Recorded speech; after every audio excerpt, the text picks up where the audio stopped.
ఎంతకాలం ఇంకొకరి పార్టీ కోసం తిరుగుతాం? ఒక్కసారి మన బీసీల కోసం పుట్టిన పార్టీతో నిలబడదామా? ఇప్పటి వరకు మనం ఈ రెండు రాజకీయ పార్టీల వెంట తిరిగాం.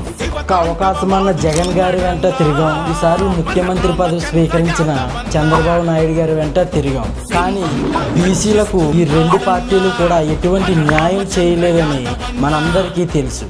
ఇప్పటికైనా మనమే మారాలి, మనమే నిర్ణయం తీసుకోవాలి. మనందరం కలిసి బీసీవై పార్టీ అధినేత బోడే రామచంద్ర యాదవ్ గారి వెంట నిలబడాలి.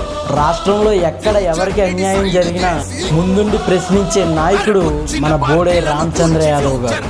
ఇంకా ఇతర పార్టీల్లో తిరిగే కన్నా మన బీసీల కోసం పుట్టిన పార్టీ బీసీవై పార్టీలోనే మనం తిరుగుదాం. మన పార్టీని మనమే బలోపేతం చేద్దాం.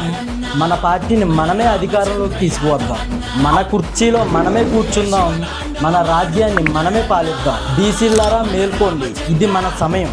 ఏప్రిల్ 11న జరగబోయే ఆమరణ నిరాహార దీక్షకు మనందరం వెళ్ళి మన నాయకుడిని కాపాడుకుందాం. మన హక్కుల్ని మనం సంపాదించుకుందాం.